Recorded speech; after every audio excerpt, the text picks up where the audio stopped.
दुर्गाताई सचिन माने पंढरपूरची समाजसेविका आहे। मला कोळेची रणरागिणी म्हणून ओळखलं जातं।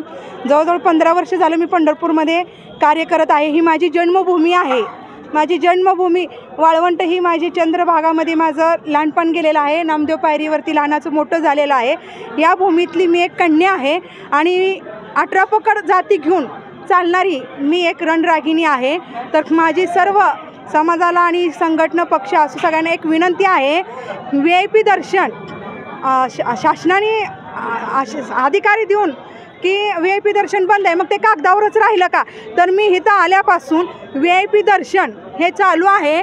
तुकाराम भवन येथून VIP दर्शन चालू आहे। सोत्रे साहेब आणि गहिनाथ हौशेकर महाराज या दोनच्या फोनवर VIP दर्शन चालू आहे। काही व्हिडिओ आणि काही रेकॉर्ड माझ्याकडे आहेत आणि माझ्याकडे प्रूफ असल्याशिवाय मी मैदानात उतरत नाही।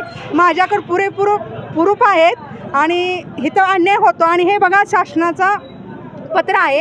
हे लोक उपाध्यक्ष या लोकांना VIP दर्शनाचं पत्र आहे, नीट बघून घ्या सगळ्यांनी। आज हे पत्र आहे तर कारण माझी इथं बातमी चालू आहे। आज दुर्गाताई मानेची पत्रकार आल्यात। फक्त पुण्यावरून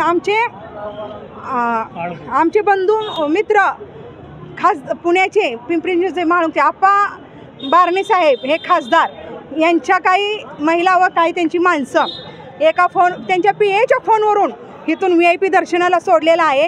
इथून त्यांचं VIP दर्शन पास झालं त्यावेळेस त्यांचा एक कर्मचारी येऊन त्यांना नामदेव पायरीपासून आत सोडतो। आतमधून त्यांचं VIP दर्शन जातं आणि स्वतः त्या महिलांनी मला तोंडाने सांगितलेलं आहे। त्यांचं रेकॉर्डसुद्धा माझ्याकडे आहे, त्यांचं VIP दर्शन कशा पद्धतीचं झालं। आणि त्यांच्या 5 महिला VIP दर्शनाला सोडल्या। जेव्हा 2 महिला राहिल्या त्यावेळेस त्या महिलांनी मला रिक्वेस्ट केलं की दुर्गाताई आमच्या ह्यातल्या 2 महिला राहिल्या आहेत, तुम्ही दर्शन घडवून देऊ शकता का? कारण आज हे बारी बघा, पत्रा शेड बघा, आज आळंदी ती पंढरपूर पायी यात्रा करणारी माझे सर्व वारकरी भाविक भक्त आहेत आणि त्यांच्यासाठी मी आज मैदानात उतरलेली आहे।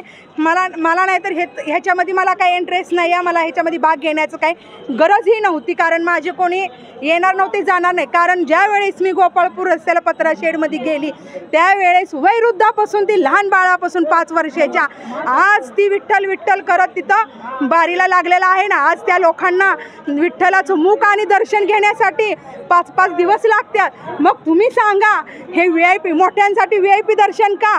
VIP दर्शन प्रांतांनी सगळ्यांनी सरकारने बंद केलेला असून तुम्ही VIP दर्शन देता।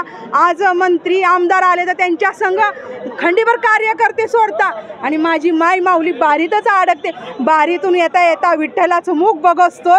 काही जणांना अटॅक येतात, काही जणांना झटके येतात, काही जण तिथंच मृत्युमुखी पडतात। मग ह्याला जबाबदार कोण? तर ह्याला जबाबदार फक्त मी आपले महाराष्ट्राचे।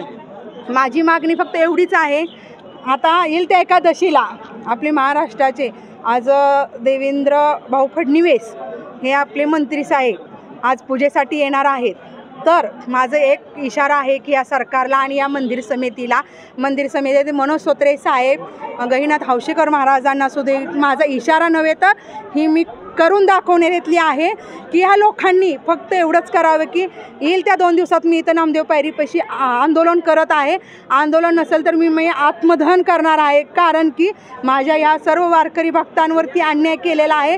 जे आळंदीपासून पंढरपूरपर्यंत पायाला फोडही असतो, पायाला दुखो होस्तोर, उपाशी तापाशी घरातली आहे ती कपडे घेऊन 4 भाकरी घेऊन माझी माई माऊली आळंदीच्या पालखीमध्ये सहभाग घेऊन पंढरपूरला विठ्ठलाच्या माझ्या दर्शन घेण्यासाठी येते। आणि आज त्यांच्यावरती खरं तर अन्याय होते। मला खरं वाईट वाटतं की माझ्या वारकरी भक्तांवरती अन्याय केला आहे आणि त्या अन्याय दूर करण्यासाठी मी येईल त्या देवेंद्र फडणवीस मुख्यमंत्री साहेबांना मी ह्या पूजेला येऊन देणार नाही। माझ्या संग जेवढे सहकार्य येतेली, मला जेवढी साथ देतेली तेवढ्यांना घेऊन मी आंदोलन करील। मला नाही कोणी साथ दिली तर ही दुर्गाताई माने एकटी नामदेव पायरीपाशी आंदोलन करून आत्मदहन करील की हे थांबवलं पाहिजे कुठं तर अन्याय।